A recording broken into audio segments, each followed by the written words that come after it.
Shalom anak-anak semuanya, ketemu lagi dengan Teacher Melda. Hari ini kita mau belajar tentang kelanjutan dari pelajaran minggu lalu, yaitu apa itu dosa. Jadi sebelum kita lanjut, kita mau berdoa dulu ya. Mari kita berdoa, kita satukan hati kita berdoa. Tuhan Yesus, terima kasih buat hari ini. Kami bersyukur buat waktu yang Tuhan berikan untuk kami boleh belajar kembali tentang topik apa itu dosa. Tuhan, kami berdoa secara usia mungkin kami belum mengerti bagaimana harus melakukan segala sesuatu sesuai dengan kehendak Tuhan. Tapi kami minta Roh Kudus-Mu yang akan menolong kami, memampukan kami untuk mengerti dan melakukan firman-Mu Tuhan dengan baik, sehingga kami boleh memuliakan nama Tuhan. Berikan kami hikmat-Mu ya Tuhan untuk mengerti, daya tangkap bahkan daya ingat yang kuat. Terpujilah nama-Mu Tuhan, dalam nama Yesus kami berdoa, haleluya, amin. Oke anak-anak semuanya, seperti minggu lalu judulnya itu adalah apa itu dosa. Coba kita review sama-sama lagi. Dosa itu apa? Sama-sama. Dosa adalah segala sesuatu yang kita pikirkan, yang kita lihat, yang kita dengar, dan yang kita perkatakan yang bertentangan dengan firman Tuhan. Sekali lagi, apa itu dosa?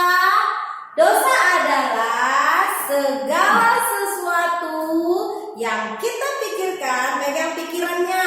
Apa yang kamu pikirkan, apa yang kamu lihat, apa yang kamu dengar setiap hari, apa yang kamu perkatakan yang bertentangan dengan firman Tuhan. Jadi dosa itu segala sesuatu yang bertentangan dengan firman Tuhan, yang kita pikirkan, yang kita lihat, yang kita dengar, dan yang kita perkatakan. Jadi must be careful. Udah hafal semua dosa itu apa kan? Jadi kita lanjutkan. Nih, Cermelda lupa sebentar ya. Oke, nih. Pikiran, dosa lewat pikiran. Hari ini kita belajar. Tadi bilang dosa itu segala sesuatu yang kita pikirkan yang bertentangan dengan firman Tuhan. Jadi ini kita belajar tentang pikiran. Teacher, dosa lewat pikiran itu apa sih gitu ya? Mungkin ketika kita belajar atau melakukan sesuatu seperti gambar yang di sebelah sini, kita selalu bilang, I can't teacher, aku nggak bisa teacher, I can. Itu sudah pikiran yang negatif. Jadi kita harus gimana? Harus kita ubah yang negatif jadi positif. I can do it well. Ini tadinya negatif, terus dia gunting kata T yang di belakang itu jadi I can do it. Jadi bisa. Jadi kita harus bisa mengatur pikiran kita dari pikiran negatif jadi pikiran positif. Mungkin ada yang bilang gini, kamu jelek gitu ya, diajakin temennya, atau kamu merasa minder gitu ya, itu minder juga dosa. Kalau kita minder berarti kita tidak memuliakan Tuhan. Kita ini kan ciptaan Tuhan yang mulia. Setiap manusia berbeda-beda Tuhan ciptakan. Semuanya Tuhan bilang apa? Sempurna, segambar dengan Tuhan. Jadi kita nggak boleh menghina ciptaan Tuhan. Ketika kita minder, ketika kita nggak pede, itu sudah berdosa. Jadi hari ini kita belajar untuk membuang kata tidak, gitu ya. Khususnya dalam pikiran kita. Pokoknya kalau ngerjain tugas nggak ada kata tidak bisa. Yang ada aku pasti bisa. Dan ada yang harus dilakukan tentunya supaya pintar harus belajar. Emang bisa belajar, mau ujian nih, aku pasti bisa, tapi nggak belajar, ya nggak dapat apa-apa, nilainya 0 gitu ya.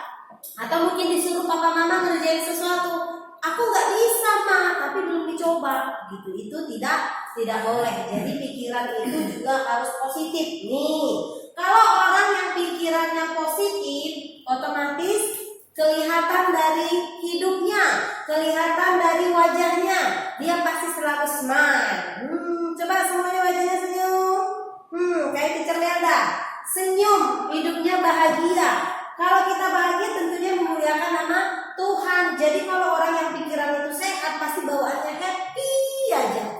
Nih contoh orang yang pikirannya negatif terus, akhirnya murung, bibirnya jadi ke bawah, jadi bad, ya dia jadi wajahnya itu tadinya begini berubah jadi ke bawah.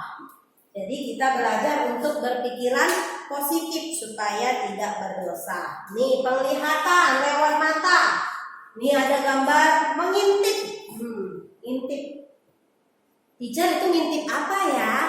Nih pekerjaan yang mengintip itu atau namanya dosa. Ngintip apa teacher? Ngintip apa dulu gitu ya? Mungkin punya apa ya? Punya novel atau buku-buku bacaan di rumah yang tidak sesuai dengan firman Tuhan. Contohnya nih novelnya berbau pornografi. Itu kan ngintip. Kenapa ngintip? Ya papa mama kan nggak tahu kamu baca apa. Atau mungkin bacaannya dibungkusnya gini, oh di luar buku agama tapi di dalam bacaannya aneh-aneh gitu ya. Itu namanya ngintip, mencuri-curi. Ngintip itu mencuri, kan pencuri kan kerjanya ngintip. Nah itu. Atau mau melakukan sesuatu, mau ke rumah gitu atau terlambat pulang, terus ngintip, mama di mana ya, terus pelan-pelan supaya tidak ketahuan. Itu kan ngintip seperti itu, seperti pencuri. Dia Kejadian 4 ayat 1 sampai 16. Lalu hati Kain menjadi sangat panas dan mukanya muram. Tetapi jika engkau tidak berbuat baik, dosa sudah mengintip di depan pintu. Ternyata yang suka ngintip itu iblis. Namanya iblis suka ngintip. Kenapa? Ya waktu Adam dan Hawa di Taman Eden, iblis itu ngintip dulu kira-kira Adam dan Hawa lagi di mana posisinya, dekat nggak ya dengan buah pengetahuan yang baik dan jahat, di mana mereka diawasi. Jadi kerja setan itu mengintip, melihat, mengawasi anak-anak Tuhan. Kapan dia lengah ya? Oh ketika ujian gitu ya. Ayo lihat aja, contek aja, digoda-goda contek aja, kan nggak apa-apa sikit-sikit. Atau temennya dikasih contek. Nah kelihatannya perbuatannya baik, tapi itu jahat. Itu namanya dosa. Jadi tidak boleh. Ini contoh kecil dari dosa lewat penglihatan kita. Ini pendengaran. Jadi iman timbul dari pendengaran dan pendengaran oleh firman Kristus. Tapi yang nggak mendengar firman Kristus itu, ini contohnya nguping. Oh mama papanya mungkin lagi ngebahas sesuatu yang penting, dia tiba-tiba nguping dari pintu kamar. Kira-kira mama papa ngebahas apa ya? Atau ngegosipin temennya kan di sana dia ngintip, kira-kira mereka ngegosipin apa ya gitu. Jadi telinganya ini digunakannya untuk mendengar hal-hal yang tidak baik. Setelah mendengar yang tidak baik, itu akan dikonsumsi terus dibagi ke orang lain. Padahal apa yang dia dengar itu belum tentu benar. Jadi telinga kita ini juga harus dengar-dengaran kepada Tuhan, supaya lewat pendengaran kita juga boleh memuliakan nama Tuhan. Ini berikutnya lewat perkataan. Tadi setelah diintip, didengar, terus dia sampaikan gitu apa yang dia intip, apa yang dia dengar. Oh begini katanya. Jadi menggosip. Hati-hati gunakan mulutmu. Janganlah ada perkataan kotor keluar dari mulutmu, tetapi pakailah perkataan yang baik untuk membangun di mana perlu, supaya mereka yang mendengarnya beroleh kasih karunia. Jadi kita juga harus hati-hati dengan perkataan kita. Apa yang kita perkatakan akan kita pertanggungjawabkan di hadapan Tuhan. Jadi biasakan perkatakan yang baik setiap hari. Ya sekalipun mungkin keadaan kita nggak baik, tapi kita harus belajar memperkatakan yang baik. Karena apa yang kita perkatakan itu yang akan kita tuai. Jadi perkataan kita itu seperti buah. Oh teacher, aku kan nggak berkata-kata lewat mulut, tapi lewat jempol gitu ya, di sosmed kali, di Facebook ya. Sekarang bukan perkataan lagi, hati-hati dengan jempolmu gitu ya. Tapi kan jempol itu digunakan untuk mengungkapkan apa yang di dalam hatinya. Jadi itu sama aja dosa. Dia menggosip lewat sosmed. Dia ceritakan, oh aku lagi gini, oh aku benci dengan si Anu, atau nyinggung-nyinggung temannya. Perkataan kotor tidak boleh ada dari mulut kita. Jadi harus perkataan yang baik, nggak boleh ngomong jorok, nggak boleh ngomong yang mendukakan hati Tuhan, supaya kita menjadi anak-anak yang diberkati Tuhan. Amin. Amin. Terus ini dia dosa. Teacher Mela ingatkan lagi, waktu Teacher Mela kasih tugas, ada anak-anak yang tidak tahu. Bukan tidak tahu sebenarnya, cuman jawabannya kurang tepat gitu. Ada yang bilang dosa itu dari manusia yang mana? Jadi harus jelas, kita juga manusia. Memang dosa itu dari manusia, tapi manusia pertama gitu. Dosa berasal dari manusia pertama, yaitu Adam dan Hawa. Maka buah terlarang itu tentang kejadian ketika mereka makan buah terlarang. Ini iblis yang nguntit yang di sini. Dia yang bisikin ke Hawa kasih tahu ke ini, dari mereka makan dan jatuh ke dalam dosa. Dosa dimulai dari peristiwa di Taman Eden. Dimulai dari manusia pertama namanya Adam dan Hawa. Ingat ya nak, Adam dan Hawa. Dosa itu bukan kebenaran. Jadi dosa itu bukan kebenaran, melainkan melanggar kebenaran. Jadi segala sesuatu yang bertentangan dengan Allah adalah dosa. Baik itu yang kita pikirkan, baik itu yang kita lihat, yang kita dengar, yang kita perkatakan, yang bertentangan dengan firman Tuhan, itu namanya dosa. Jadi kita harus hati-hati dengan pikiran, penglihatan, pendengaran, perkataan kita. Kalau kira-kira temennya melakukan itu, teacher gimana? Nggak apa-apa, diingatkan gitu ya. Nggak boleh gitu loh. Firman Tuhan bilang gini, nggak boleh loh, nggak boleh. Nggak apa-apa, saling mengingatkan. Tapi kan teacher, aku masih manusia biasa. Tiba-tiba kamu jatuh lagi dalam dosa yang sama. Aduh, tadi aku ngomongin orang. Aduh, aku tadi pikirannya negatif gitu. Sebenarnya ketika kita melakukan dosa, kita kan masih daging nih. Teacher Mela kalau dicubit masih sakit. Coba cubit badan, sakit nggak? Sakit, karena kita masih di bumi. Jadi kalau kita melakukan dosa, cepet-cepet minta ampun sama Tuhan gitu ya. Minta ampun sama Tuhan, tolong minta Roh Kudus untuk menolong kita supaya bebas dari dosa yang terus-menerus kita lakukan. Itu namanya sudah terikat. Jadi hari ini kita belajar supaya menjadi anak-anak yang hidup dalam kebenaran. Kita harus lawan itu dosa. Nih, kenapa harus dilawan dosanya, teacher? Karena dosa itu membuat manusia terpisah dari Allah. Yang namanya terpisah itu menyakitkan. Sama kayak orang mungkin yang berumah tangga. Yang berumah tangga kalau cerai sakit kan? Sakit. Yang pacaran kalau putus sakit nggak? Sakit. Demikian juga kita kan tadinya hubungannya sama Tuhan itu gini, baik, kita ini anaknya, erat hubungannya. Tapi ketika ada dosa, kita terpisah. Nih ada jurangnya. Dosa itu di sini memisahkan kita dari Tuhan. Di sini Tuhan, di sini manusia. Jadi rasanya jauh. Ketika kita berdoa, kok perasaannya tak didengar-dengar ya doaku. Mungkin ada yang salah dengan hidup kita. Jadi kita juga harus cross check, harus cek hidup kita. Bilang sama Tuhan, Tuhan, ampunin aku dong gitu ya, supaya aku gak terpisah sama Tuhan. Bayangkan kalau kita terpisah sama papa kita di suatu tempat, sedih nggak? Kecarian nggak? Kecarian gitu. Jadi kita juga kalau kita merasa kehilangan, terpisah dengan Tuhan, kita harus kembali. Dosa ini harus dihapus. Hapus. Jalan ini bisa nyatu kembali. Jadi kita bisa datang kepada Tuhan. Kematian Yesus di kayu salib membuat kita terhubung kembali. Jadi Tuhan Yesus sudah mengampuni dosa kita. Kita sudah diselamatkan. Tapi seperti yang teacher Mela bilang, keselamatan itu harus dijaga. Itu bisa hilang. Masa udah dikasih Tuhan sudah disalibkan demi kita hidupnya suka-suka gitu. Hidupnya suka-suka gua dong, hidup gua gitu. Terus kalau dinasihatin temennya, pusing amat, ngapain kamu ngurusin hidupku gitu. Padahal kan kita nggak tahu, mungkin teman kita disuruh Tuhan untuk negur kita gitu ya. Jadi anak-anak kelas 5, teacher Mela tahu kalian itu sudah bertumbuh dewasa, sudah remaja gitu ya. Sudah mengerti apa itu dosa, sudah mengerti bagaimana seharusnya hidup untuk melawan dosa dan hidup dalam kebenaran. Kita sama-sama belajar ya sayang. Teacher Melda juga sampai hari ini masih belajar sampai Tuhan Yesus datang. Jadi kita sama-sama belajar, tidak ada yang hebat. Oke? Makanya kita perlu Tuhan Yesus. Nih.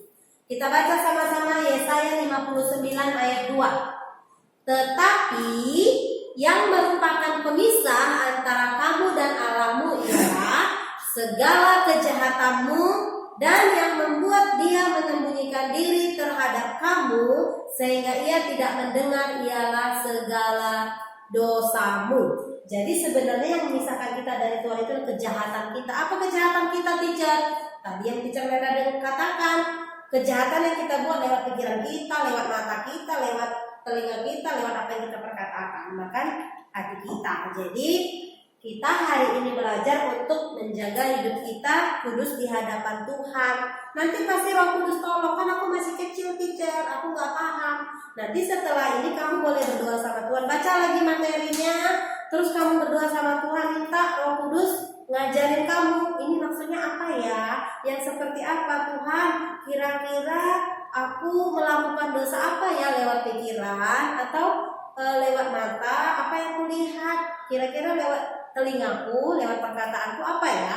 Nanti Roh Kudus ingatin dan kamu boleh berdoa minta ampun sama Tuhan. Oke? Ya. Ya, demikian pelajaran kita hari ini. Kita sudah belajar tentang apa itu dosa bagian kedua. Teacher Melda sudah jelaskan. Hari ini kita akan mengulang kembali sama-sama apa itu dosa. Jadi sampai anak-anak semua itu hafal, dimanapun selalu ingat apa itu dosa. Apa itu dosa? Kita sama-sama sebelum kita tutup, nih apa itu dosa? Sama-sama ya, 2, 3, ya. Dosa adalah, buka tangannya, segala sesuatu yang kita pikirkan, yang kita lihat, yang kita dengar, yang kita perkatakan, yang bertentangan dengan firman Tuhan. Jadi segala sesuatu yang bertentangan dengan firman Tuhan itu namanya dosa. Teacher Melda ingat lagu. Hati-hati gunakan tanganmu. Hati-hati gunakan tanganmu. Karena Bapa di surga selalu lihat ke bawah. Hati-hati gunakan tanganmu. Hati-hati gunakan mulutmu. Amin. Hati-hati gunakan telingamu. Amin. Karena Bapa di surga selalu lihat ke bawah. Hati-hati gunakan tubuhmu. Amin. Ya, itu lagunya mengingatkan supaya kita hati-hati menggunakan seluruh organ tubuh yang Tuhan percayakan ini untuk kemuliaan Tuhan. Jadi tidak digunakan oleh iblis. Oke, hari ini kita selesai. Mari kita berdoa. Bapa Surgawi, terima kasih. Kami sudah selesai belajar tentang apa itu dosa. Tuhan, ada banyak hal yang kami sudah dengar lewat video yang ditayangkan hari ini yang dijelaskan oleh Teacher Melda. Berkati kami Tuhan, supaya kami mengerti apa itu dosa dan kami tidak melakukannya, supaya kami semakin dekat dengan Tuhan, supaya kami ingat bahwa dosa itu bisa memisahkan kami dengan Tuhan. Terima kasih buat karya penyalipan-Mu Tuhan yang sudah menembus dosa-dosa kami, sehingga kami boleh ada sampai hari ini. Kami bersyukur juga biar Tuhan juga memberkati segala sesuatu di masa corona ini yang kami kerjakan. Seluruh anak-anak yang di rumah, aktivitas mereka aman dalam lindungan Tuhan. Terima kasih Tuhan, sekalipun jarak memisahkan kami untuk saat ini, biarlah hikmat-Mu, Roh Kudus yang menolong mereka mengerti tentang apa yang kami pelajari hari ini. Terima kasih Tuhan, kami bersyukur. Dalam nama Yesus kami berdoa, haleluya, amin.